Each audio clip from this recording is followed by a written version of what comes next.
بسم اللہ الرحمن الرحیم۔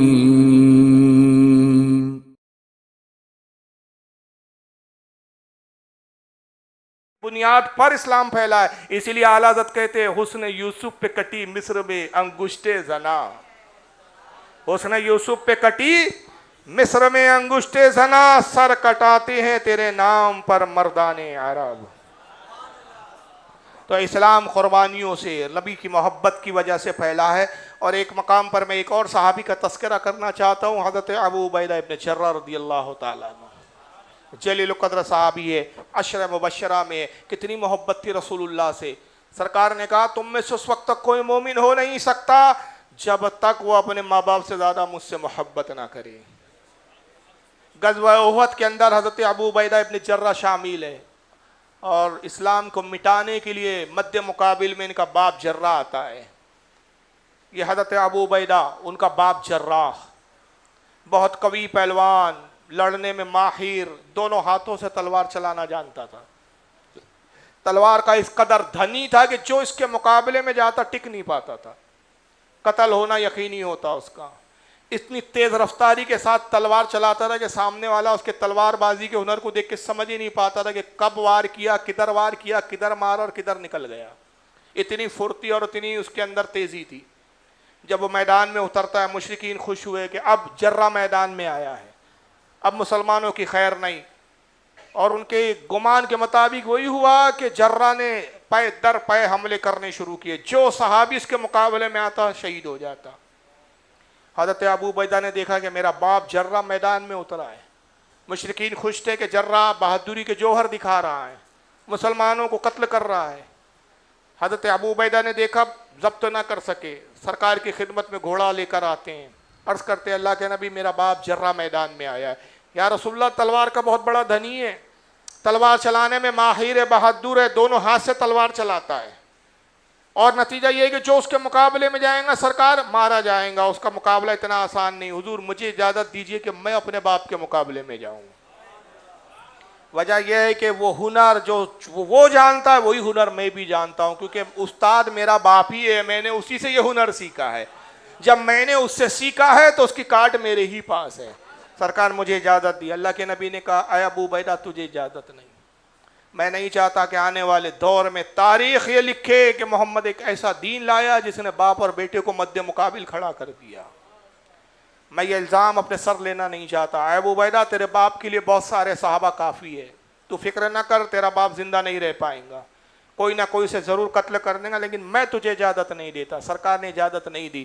حضرت ابو عبیدہ گھوڑا لے کے پھر میدان میں اترے، اجازت نہیں ملی، جنگ میں مشغول ہوئے، لیکن ساری توجہ اپنی جنگ کی بجائے باپ کی جنگ کی طرف تھی۔ ذہن بار بار باپ کی طرف جاتا، چہرہ اسی طرف دیکھتے، اور جب دیکھتے تو تڑپ جاتے کہ جراح کے مقابلے میں جو جاتا وہ شہید ہو جاتا، قتل ہو جاتا۔ جراح نے پھر چند صحابہ کو شہید کر دیا۔ حضرت ابو عبیدہ نے دیکھا کہ یہ اس طرح ہی اگر قتل کرتا رہا ایسا نہ ہو کہ مشرکین کی فتح ہو جائے اور مسلمانوں کی شکست ہو جائے۔ پھر گھوڑا لے کر سرکار کی خدمت میں حاضر ہوئے، پھر اترتے ہیں گھوڑے سے، بارگاہ رسول میں حاضر ہوئے، دستبوسی کی، اللہ کے نبی آپ مجھے اجازت دیجئے، سرکار جراح مسلسل مسلمانوں کو قتل کر رہا ہے، اگر یہی حال رہا تو شام تک کئی سو کئی ہزار لوگوں کو میرا باپ قتل کر دیں گا، ہمیں بڑا بھاری نقصان ہوگا، شکست یقینی ہو جائیں گی، مشرکین کے حوصلے بڑھ جائیں گے، سرکار مجھے اجازت دیجئے۔ آقا نے پھر کچھ سختی سے کہا اے ابو عبیدہ میں نے کہا نا تجھے اجازت نہیں ہے، پھر تم بار بار آتے ہو، جاؤ اب دوبارہ نہ آنا، تمہیں اجازت نہیں ہے۔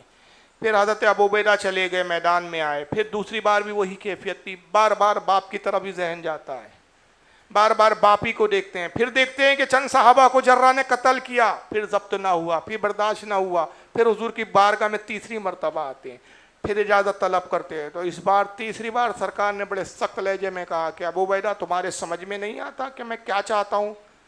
میں منع کرتا ہوں پھر آتے ہو، اب خبردار چوتھی بار میرے پاس ہرگز نہ آنا، تمہیں ہرگز اجازت نہیں دی جائیں گی۔ بہت سختی سے منع کیا۔ ابو عبیدہ آ گئے، اب مایوس ہو کر کہ حضور کی بالکل ممانعت اور سختی کے ساتھ ہے۔ راوی کہتے ہیں کہ پھر حضرت ابو عبیدہ لڑنے لگے، مگر ذہن باپ کی طرف، باپ سے ہٹی نہیں رہی ہے نگاہ۔ جب دیکھا کہ پھر اس نے مسلمانوں کو شہید کیا، قتل کیا، اب برداشت سے باہر ہو گیا، اور یہ کہ رسول اللہ نے منع کیا تھا وہ چیز ذہن سے ایک لمحے کے لیے ختم ہو گئی. جوش جہاد میں اور باپ کی نفرت اور باپ کی وہ جنگ کی وجہ سے جو شدت ان میں پیدا ہو گئی تھی، اس کے پیش نظر آپ باپ کے قریب گھوڑا لے کر آتے اور بلند آواز سے کہا ہے جرہ اب تک جن سے تو نے لڑا وہ ہنرمند نہیں تھے، اب مجھ سے لڑا، مجھ سے دو ہاتھ ہو جائے. ہماری تلواریں فیصلہ کر لیں گی کون حق ہے اور کون باطل ہے. جب نام لے کے مخاطب کیا جرہ چوک گیا، نگاہ اٹھائی، سامنے بیٹا کھڑا تھا، سگا بیٹا، سوتیلا بھی نہیں تھا، سگا بیٹا تھا. کہا ابو عبیدہ محمد کے دین نے تجھے اتنا جری اور بے باک کر دیا کہ آج تو باپ کا نام لینے لگا ہے، مجھے جرہ کہہ کر مخاطب کرتا ہے، تو نے مجھے باپ نہیں کہا، ابا نہیں کہا، کیا اتنا تو جری ہو گیا؟ کہا کیا جرہ سن، ہاں میں تیرا نام اس لیے لے رہا ہوں کہ کفر اور اسلام کا رشتہ کبھی قائم نہیں ہو سکتا. میں نے رسول سے محبت کا ایسا رشتہ قائم کر لیا ہے کہ اس رشتے کو میں قیامت تک برقرار رکھنے کے لیے ہر باطل رشتے کو کاٹنے کے لیے تیار ہوں. آج وہی رشتے محکم و مستحکم مانے جائیں گے جس کا رشتہ رسول کے رشتے سے جڑا ہوا ہے. محبت رسول کا جس کا رشتہ قائم ہے وہی رشتے محکم و مستحکم ہے. باقی کوئی رشتے ہمارے نزدیک اہمیت نہیں رکھتے. جرا بھی اپنے کفر پر جری اور بے باک تھا. اس نے کہا ابو عبیدہ اچھا ٹھیک ہے، اگر یہی نوبت آ گئی ہے کہ تو اپنا دین بچانے کے لیے باپ کے قتل سے گریز کرنے کے لیے تیار نہیں، تو مجھے بھی اپنے باطل دین سے اور دھرم سے محبت ہے. میں بھی اپنا دھن بچانے کے لیے بیٹے کی قربانی دینے کے لیے تیار ہوں. آؤ تیرا اور میرا مقابلہ ہو ہی جائے. اب باپ بیٹے کا مقابلہ شروع ہوا. جیسے ہی باپ بیٹے دستوں گریباں ہوئے، تلواریں ٹکرانے لگی. صحابہ کرام کی کیفیت یہ ہوئی کہ صحابہ نے اپنی تلواروں کو میان میں رکھ لیا، مشرکین نے اپنی تلواروں کو میان میں ڈال لیا، سب نے اپنے تلوار اور ہتھیار روک لیے. اب سب کی نگاہ کا مرکز باپ بیٹے کی جنگ تھی. سب اسی جنگ کا نظارہ کر رہے ہیں کیونکہ کیفیت یہ تھی، سب جانتے ہیں کہ ابو عبیدہ جرہ یہ بھی بہادر ہے اور جرہ تو بہت بڑا بہادر ہے. مشرقین کی طاقت کا کل سرمایہ اور مرکزیت تھی اس کی. سب جانتے تھے کہ اگر جرہ فتح یاب ہو گیا اور ابو عبیدہ شہید ہو گئے تو مشرقین کی فتح جو ہے وہ یقینی ہے، اور اگر جرہ مارا گیا تو مشرقین کے قدم اکھڑ جائیں گے. اب ایک فیصلہ کن مرحلہ آ چکا ہے. جنگ یا تو ادھر ہے یا تو ادھر ہے. فتح اور شکست کا دار و مدار ابھی باپ بیٹے کی جنگ پر ہے. اب سب اسی جنگ کا نظارہ کر رہے ہیں اور دیکھنے والی نگاہ بڑے حیرت سے جنگ کو دیکھ رہی ہے. باپ بیٹے کی تلواریں ٹکراتی رہی، بجلیاں کونتی رہی، چنگاریاں تلواروں سے نکلتی رہی. اور پھر ابو عبیدہ نے نبی کا ایک نعرہ لیا، نعرے تکبیر بلند کیا، اللہ کی بڑائی بیان کی اور اچھل کر باپ کے سر پر ایک ایسا وار کیا کہ باپ کے سر کو چکنا چور کیا اور اس کو قتل کر دیا. جرہ مارا گیا، بیٹا فتح یاب ہو گیا، باپ کو شکست ہو گئی. صحابہ کرام نے جوش میں نعرے لگائے.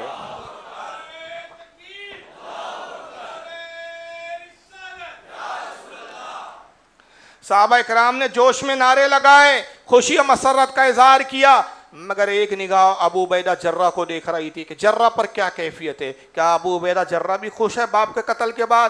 دیکھنے والی نگاہ نے دیکھا کہ جرہ تلوار کے دستے پر اپنی تھوڑی کو لگائے ہوئے رو رہے تھے. تلوار سے باپ کا خون بہ رہا تھا. یہ دیکھنے والی نگاہ مولا علی کی تھی. مولا علی قریب گئے، ابو عبیدہ کو بازو سے پکڑ کر اٹھا کے سہارا دیا، سینے سے لگایا، تسلی دی. کہا اے ابو عبیدہ میں احساس کر سکتا ہوں، میں سمجھ سکتا ہوں کہ آخر تم نے اس باپ کو قتل کیا ہے. اگرچہ وہ مشرک تھا، مشرکین کی طرف سے، کفاروں کی طرف سے آیا تھا، اسلام کا دشمن بن کر آیا تھا، لیکن مجھے اس بات کا احساس ہے کہ آخر وہ باپ تھا. اس نے تمہیں پیدا کیا، تمہاری پرورش کی، تمہیں تہذیب و تمدن سکھایا، تمہیں پروان چڑھایا، اس لائق بنایا گیا آج جو تم نے کارنامہ انجام دیا. باپ کی محبت کا تقاضا ہے کہ تم رو. کہا کہ اے مالی قسم خدا کی آپ غلط سمجھے، میں اس لیے نہیں رو رہا ہوں کہ میں نے باپ کو مارا ہے، اس لیے افسردہ نہیں ہے کہ باپ میری تلوار سے قتل ہوا ہے. میں رو اس بات پہ لا رہا ہوں کہ میرا ایمان برباد ہو گیا، میں تباہ اور ہلاک ہو گیا. اللہ کے نبی نے منع کیا تھا باپ کے مقابلے میں نہ جانا، میں نے نبی کی نافرمانی کی ہے، میں نے سرکار کے حکم عدولی کی ہے، سرکار کے حکم کو پش پشت ڈالا ہے. میری آخرت تباہ ہو گئی، میرا ایمان برباد ہو گیا، اب میرا کوئی ٹھکانہ نہیں. قیامت کے دن رب تبارک و تعالیٰ اس بنیاد پر مجھے جہنم میں ڈالے گا کہ میں نے اس کے نبی کی نافرمانی کی ہے. اب میرا کوئی سہارا نہیں رہا، میں نبی کا نافرمان اور گناہگار ہوں. مولا علی نے تسلی دی، اے ابو عبیدہ غم نہ کرو، بارگاہ رسول میں جاؤ، سرکار کے قدم نازمین سے لپٹ جاؤ، رسول کے قدموں میں سر رکھ دو، معافی طلب کرو. یہ وہی بارگاہ ہے جس کی بارگاہ میں ہمیں رب پکار کے یہ کہتا ہے وَلَوْ أَنَّهُمْ إِذْ ظَلَمُوا أَنفُسَهُمْ جَاءُوا. اے لوگوں جب تم اپنی جانوں پہ ظلم کرو میرے محبوب کی بارگاہ میں آ جاؤ. میرا محبوب اگر تمہاری سفارش کرے لواجد اللہ تواب الرحیمہ، اللہ کو توبہ قبول کرنے والا پاؤں گے۔ تو جاؤ رسول کی بارگاہ میں، سرکار کے قدموں میں جا کر اعتراف کر لو گناہوں کا، اقرار کر لو، معافی طلب کرو۔ آقا نے اپنے دست مبارک کو اٹھا دیا، تمہارا بیڑا پار ہو جائے گا، گناہ درگزر کر دیے جائیں گے۔ جب مولا علی نے تسلی دی، حضرت ابو عبیدہ ابن جراح کو تسلی ملی، آپ نے اپنا امامہ کھولا اور گلے میں لپیٹ لیا۔ یہ اہل عرب کی عادت تھی، یہ رواج تھا کہ جب کسی بڑے پاپی اور مجرم کو لایا جاتا تھا اس کے گلے میں امامہ لپیٹ دیا جاتا تھا۔ جیسے آج ہمارے ہندوستان کے قانون کے تحت جب کسی بڑے مجرم کو لے جاتے ہیں تو ہتھ کڑی لگا کے لے جاتے ہیں تاکہ دیکھنے والوں کو عبرت ہو کہ صاحب یہ بہت بڑا مجرم ہے۔ عرب کا دستور تھا کہ جب بڑے مجرم کو لایا جاتا عدالت میں، اسی کا امامہ کھول کے اس کے سر میں گلے میں لپیٹ دیا جاتا تھا۔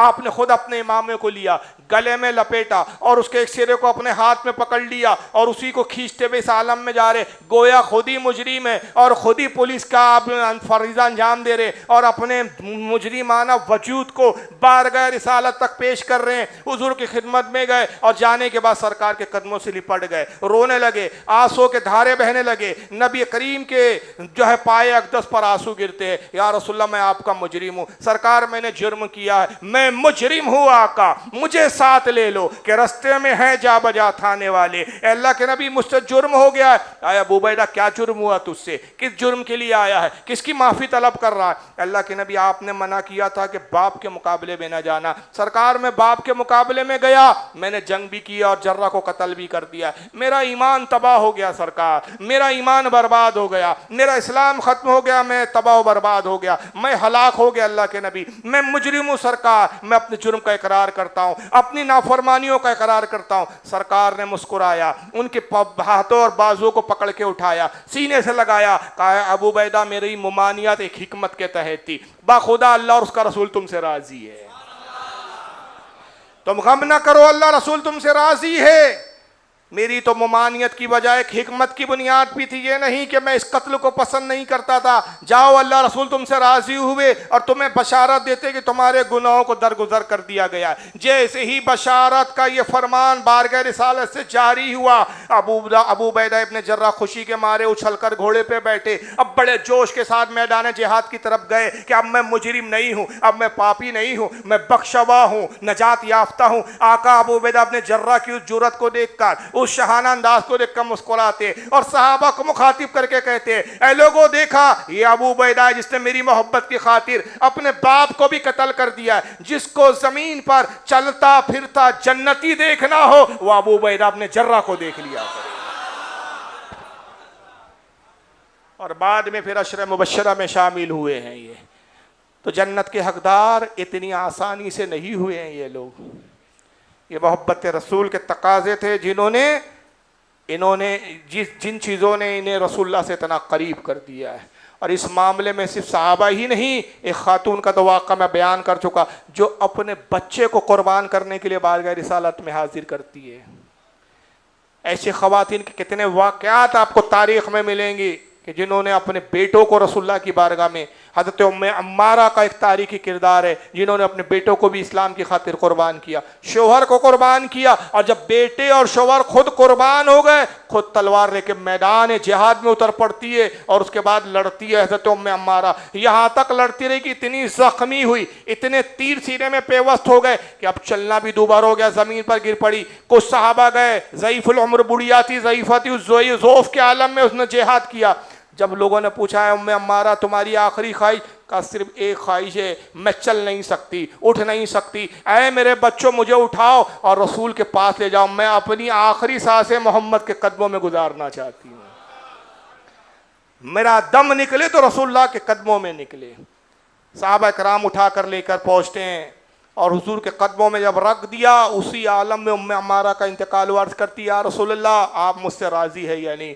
سرکار کی آنکھوں میں آنسو تھے، کہا ام عمارہ میں بھی راضی ہوا اور اللہ بھی راضی ہو گیا، میں دیکھ رہا ہوں کہ تیرا شوہر جنت میں تیرے انتظار میں، جا اور جنت میں اپنے شوہر اور اپنے بیٹے سے ملاقات کر۔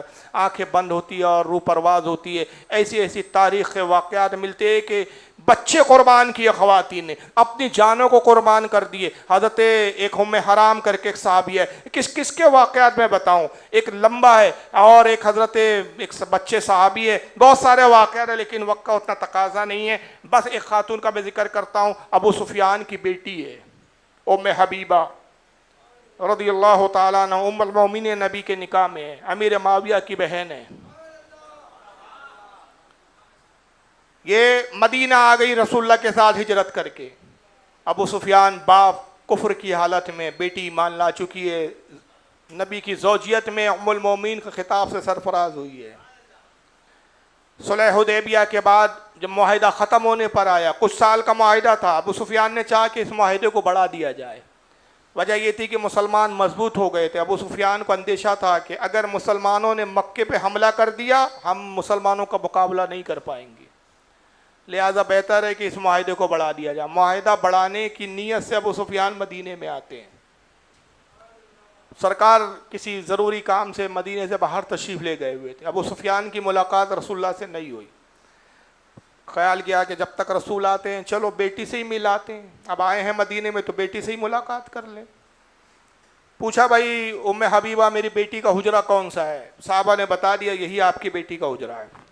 آواز لگائی، بیٹی نے دروازہ کھولا. کہا اے باپ کیسے آنا ہوا؟ کہا رسول اللہ سے ملاقات کے لیے آیا تھا، سرکار سے ملاقات نہیں ہوئی، سوچا تم ہی سے ملاقات کر لو. کہا ٹھیک ہے آئے ہو تو مل لو. حجرے میں داخل ہوئے، ایک جگہ بستر بچھا ہوا تھا رسول اللہ کا جس پہ سرکار آرام فرماتے تھے. ابو سفیان نے بیٹھنے کے لیے دیکھا کوئی جگہ نہیں ہے، وہی ایک بستر ہے، ایک کھٹیا تھی، کھاٹ پہ بستر تھا. بس اسی بستر پہ جیسے ابو سفیان بیٹھنا چاہتا تھا بیٹی ام حبیبہ نے بستر کو کھینچ لیا.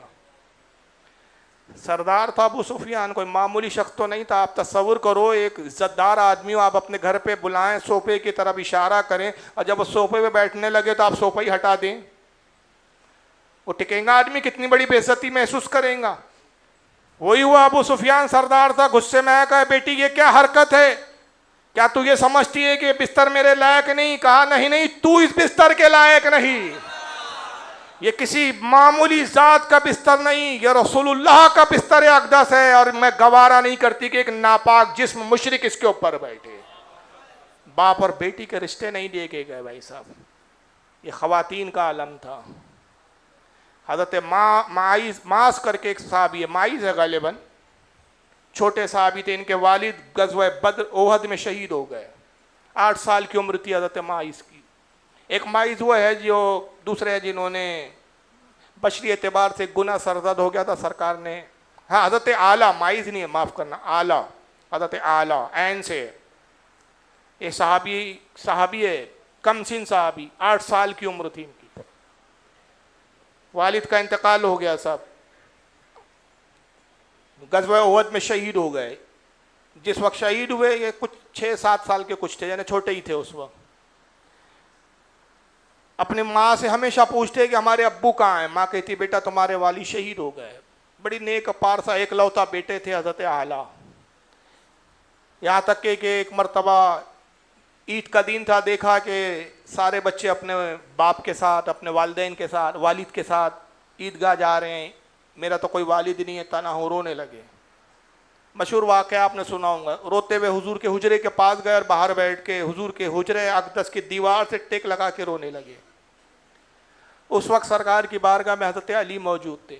کہا علی دیکھو ایک بچے کے رونے کی آواز آ رہی ہے، یہ کون بچہ ہے جو رو رہا ہے؟ حضرت مولا علی باہر آئے، دیکھا 6 سال کا ایک ننھا سا بچہ بیٹھا ہے، 6 سال کا. کہا کہ کیا نام ہے بیٹا، کیوں رو رہے ہو؟ کہا میرا نام اعلیٰ ہے. کیوں رو رہے ہو؟ کہا میں اپنا درد اور اپنا شکوہ رسول اللہ سے بیان کروں گا. کہا اچھا آؤ میں رسول تک تمہیں پہنچاتا ہوں. مولا علی نے گود میں اٹھایا، سرکار کی خدمت میں لایا. حضور یہ بچہ ہے رو رہا ہے. سرکار نے محبت کی، پیار کیا، بوسہ دیا رخسار کو. کہا کیا نام ہے بیٹے تمہارے؟ حضور میرا نام اعلیٰ ہے. کس کے بیٹے ہو؟ فلاں ابن فلاں کا بیٹا ہوں. کیوں رو رہے ہو؟ سرکار میرے والد احد میں شہید ہو گئے، میری والدہ ہے، میرا کوئی نہیں. آج میں نے عیدگاہ میں سب کو جاتے ہوئے دیکھا، میرے بھی والد ہوتے وہ بھی مجھے عیدگاہ لے جاتے، مجھے آج اپنے والد کی بڑی یاد آئی. سرکار نے کہا تم پسند نہیں کرتے کہ میں تمہارے باپ کی جگہ رہوں؟ عائشہ تمہاری ماں کی جگہ رہے، فاطمہ تمہاری بہن ہو. علی تمہارے بھائی ہو؟ کہا یا رسول اللہ ایسے رشتہ دار تو قسمت والوں کو ملتے ہیں، میں راضی ہو گیا۔ سرکار نے کہا اعلیٰ تمہاری باتیں بڑی اچھی لگی، اس کم سنی میں اتنی اچھی باتیں کرتے ہو، کتنا اچھا ہو کہ تم ہم سے ملاقات کے لیے آتے رہو۔ اعلیٰ چلے گئے، اکثر ملاقات کے لیے آتے حضور کے حجرے پہ، سرکار بڑی محبت سے پیش آتے، ایسی ہی محبت کرتے جیسے اولاد سے محبت کی جاتی ہے۔ ایک جنگ کا موقع آیا، غالباً غزوہ خیبر تھی یا خندقی تھی۔ سرکار کے منادی نے جب اعلان کیا کہ اپنے اسلام کو، اپنے آپ کو پیش کرو اسلام کی خاطر، جوان آئے بوڑھے آئے، جو اعلان میں سنا چکا، اعلیٰ اپنی والدہ کے پاس آتے، امی جان مجھے اجازت دیجیے۔ 8 سال کی عمر تھی اس وقت۔ کہا بیٹا تم تو بڑے کم سن ہو، تمہیں کیسے اجازت دے سکتی ہوں؟ کہا امی جان آپ میری کم سنی پہ نہ جائیے، آپ یہ بھی تو دیکھیے میرے والد کون تھے، بہادر تھے، میں انہی کا بیٹا ہوں، آپ میری کم سنی کو نہ جانیے۔ چھوٹی سی ننھی سی ایک تلوار تھی جس سے وہ مشق کیا کرتے تھے، اس تلوار کو لہرا کے اعلیٰ کہتے امی جان اس تلوار کو معمولی نہ سمجھیے، یہ بہت خوب خون چوسنا جانتی ہے دشمنوں کا، مجھے اجازت دیجیے۔ کہا بیٹا تجھے میں اجازت نہیں دے سکتی۔ کہا امی آپ کو اجازت دینی ہوگی۔ ضد بڑی، ماں نے ڈانٹا، کا خبردار اعلیٰ، بس میں نے کہہ دیا نا، خاموش ہو جاؤ، تمہیں اجازت نہیں دی جائیں گی۔ سختی سے ڈانٹا، خاموش کرا دیا۔ ادب جانتے تھے کہ ماں کی نافرمانی نہیں کی جا سکتی، ماں کی اجازت کے بغیر جہاد پہ جانا جائز نہیں۔ اعلیٰ رونے لگے، کمرے میں بیٹھے سوچ رہے کیا کیا جائے۔ ایک تدبیر دماغ میں آتی ہے، یہ ہے محمد صلی اللہ علیہ وسلم کے دیوانے، کیسے جان دینے کے لیے بے چین رہتے تھے۔ ارے یہ تو چھوڑو یار، وہ روایت پڑھی تھی تو میں ہل گیا تھا بھائی۔ سرکار نے جب حج فرمایا، ایک ہی حج تاریخ کا، اللہ کے نبی نے قربانی کے لیے مینڈوں اور بھیڑوں کو بلایا، کالی مینڈے لاؤ۔ اور راوی حدیث کرتے ہیں کہ جب سرکار نے ذبح کرنا شروع کیا، ہر جانور دوسرے جانور کو سنگ مار کے آگے آتا تھا۔ لوگوں نے کہا اللہ کے نبی یہ کیا ماجرا ہے، جانور آپس میں لڑتے ہیں اور آپ کے قریب آنے کے لیے کوشش کرتے ہیں۔ تو سرکار مسکرائے، کہا ہر جانور چاہتا وہ میرے ہاتھ سے ذبح کیا جائے، اور وہ دوسرا ایک جو جانور ہے وہ ڈرتا ہے کہ کہیں ایسا نہ ہو کہ حضور چند جانوروں کو ذبح کرے اور باقی کو چھوڑ دے، یا دوسروں کو کہہ دیا جائے کہ تم ذبح کر لو۔ ہر کوئی چاہتا ہے کہ اسے یہ سعادت ملے کہ وہ میرے ہاتھ سے ذبح ہو۔ امام طحاوی نے اس کو معنی الاثار میں حدیث لکھا، انداز لگا یہ جانور بھی نبی پر اپنی جان دینے کے لیے بے چین رہا کرتے تھے، ورنہ ہمارے جانور کو کھینچ کے لے جانا پڑتا ہے، اڑ جاتا ہے بھائی صاحب، وہ اس کو چارہ دکھانا پڑتا ہے، چل چلے کھینچ کے لے جاتا، تو اس کے بھی سمجھ میں آ جاتا ہے کہ آج میری خیر نہیں ہے۔ تو سرکار پھر جب جانور جانثاری کرے تو انسان ہے، اشرف المخلوقات ہے۔ یہاں جان دینے کے لیے رویا جا رہا ہے، ضد کی جا رہی ہے، جان بچانے کے لیے نہیں۔ ہم جان بچانے کے بہانے ڈھونڈتے، وہ جان دینے کے بہانے ڈھونڈا کرتے تھے۔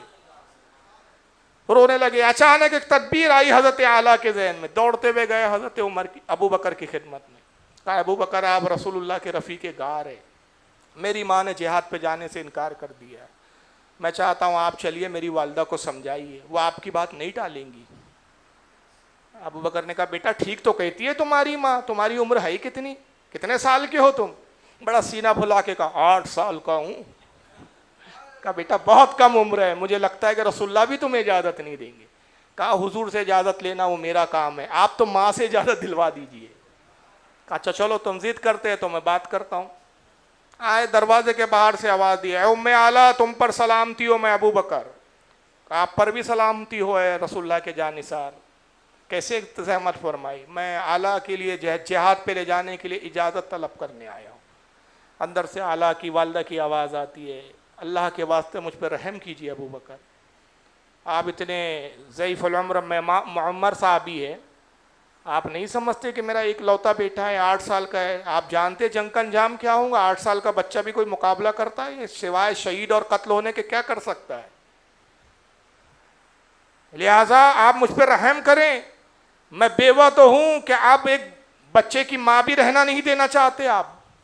جب یہ جملے کہے تو ابو بکر لرز گئے، واپس آئے، کہا بیٹا اعلیٰ تم نے سن لیا تمہاری ماں کے کیا الفاظ ہے، اب اس سے زیادہ میں ہمت نہیں کر سکتا، بیٹا اب تم صبر ہی کرو۔ یہ کہہ کے چلے گئے، لیکن اعلیٰ مطمئن نہیں ہوئے، پھر دماغ دوڑایا اب کیا کروں۔ حضرت عمر کے پاس پہنچے، حضرت عمر سے کہتے ہیں کہ اے عمر ابن خطاب، اے رسول اللہ کے جانثار صحابی، میری والدہ سے میری لیے اجازت طلب کیجیے۔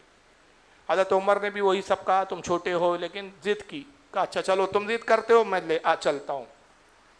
ام اعلیٰ کے پاس آئے, آواز لگائی السلام علیکم اے ام اعلیٰ, میں عمر ابن خطاب رسول اللہ کا صحابی, آپ پر بھی رحمت. تو کیسے زحمت فرمائی؟ میں اعلیٰ کو لینے آیا ہوں. کہا اچھا آپ خود آئے ہیں یا اعلیٰ لے کر آئے ہیں؟ کہا وہ چھوڑیے, آپ اجازت دے دیجئے. کہا کیسے اجازت دے دوں؟ للہ مجھ بیوہ پر رحم کیجئے, یہ بچہ جائیں گا تو آپ کو لگتا ہے کہ یہ جنگ میں فاتح ہوں گا؟ سوائے شہادت کے اور کیا مقدر اس کا ہو سکتا ہے؟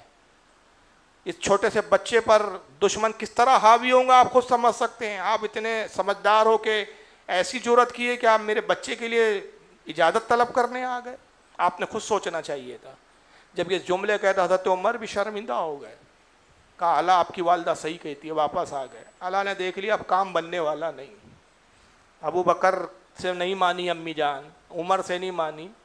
ایک ہی ذات ہے جو ماں کو منوا سکتی ہے اور وہ ہے رسول اللہ کی ذات. پہلے سرکار کو ہی منانا پڑے گا. ایک ہیلا تراشا, سرکار کے حجرے کے باہر گئے اور پھر وہی انداز اختیار کیا جو 6 سال کی عمر میں انداز کے حجرے کے باہر بیٹھ کے رو رہے ہیں, اور جان بوجھ کے آوازیں نکال کے روتے تھے. راوی کہتے ہیں کہ جان بوجھ کے اتنی آوازوں سے رو رہے تھے کہ تاکہ حجرے رسول تک آواز جائے. سرکار جنگ کے حالات پر صحابہ کو لے کر گفتگو کر رہے تھے. مولا علی ساتھ میں موجود تھے. پھر سرکار نے کہا علی سن رہے ہو, یہ رونے کی آواز آ رہی ہے, کوئی بچہ معلوم ہوتا ہے جو رو رہا ہے. کہاں یا رسول اللہ. کہا دیکھو یہ کون بچہ ہے؟ باہر آئے حضور یہ اعلیٰ ہے. کہا کیا بات ہے, یہ ہمیشہ حجرے پر آ کے روتا ہی رہتا ہے, لے آؤ اندر. لائے. اے اعلیٰ آپ کیوں رو رہے ہو؟ اللہ کے نبی میں جہاد پر جانا چاہتا ہوں, ماں جو ہے انکار کرتی ہے. سرکار نے کہا صحیح تو کہتی ہے تمہاری والدہ. کہا یا رسول اللہ میری خواہش ہے, آپ میری کمسینی پر نہ جائیے. پھر چھوٹی سی ننھی سی تلوار نکالی. اے اللہ کے نبی میں قسم کھا کے وعدہ کرتا ہوں کہ یہ تلوار آپ کی حفاظت کرنا خوب جانتی ہے, آپ اجازت دے سرکار. حضور نے سمجھایا لیکن اعلیٰ بہت چالاک تھے, سرکار کے قدموں میں گر گئے, قدموں سے لپٹ گئے. اے اللہ کے نبی میں ان قدموں کو اس وقت تک نہیں چھوڑوں گا جب تک آپ مجھے جہاد پر لے جانے کے لیے راضی نہ ہو جائے. میں ان قدموں میں جان دے دوں گا, چھوڑوں گا نہیں. جب سرکار نے یہ جذبات اور کیفیت دیکھی, علی سے کہا علی جاؤ ان کی ماں سے اجازت لے لو, اور کہنا کہ رسول اللہ اجازت طلب کرتے ہیں. اللہ اکبر. ساری کائنات رسول سے اجازت لیتی ہے, رسول ان کے لیے اجازت لے رہے ہیں. مولا علی آئے, سلام کیا, السلام علیکم ام اعلیٰ, میں علی ابن ابی طالب. اے علی آپ کیسے آئے؟ اللہ کے لیے اجازت کے لیے آئے. واللہ کیا یہ مجھ پہ ظلم ہے کہ پہلے ابو بکر آتے ہیں پھر عمر آتے ہیں, اب آپ چلے آئے داماد رسول. کہا میں نہیں آیا ہوں, رسول کی طرف سے بھیجا گیا ہے. کہا رسول اللہ نے بھیجا, حضور کیا چاہتے ہیں؟ کہا حضور چاہتے ہیں کہ اعلیٰ ان کے ساتھ جہاد پہ جائے. کہا باخدا میں نے ابو بکر کو انکار کیا, عمر کو انکار کیا, قسم خدا کی آپ آتے آپ کو بھی انکار کرتی, مگر سرکار نے بھیجا تو ایک اعلیٰ کیا ہے, ہزاروں اعلیٰ حضور پر نثار ہے. بخوشی آپ اب اعلیٰ کو لے جائیں. اب میں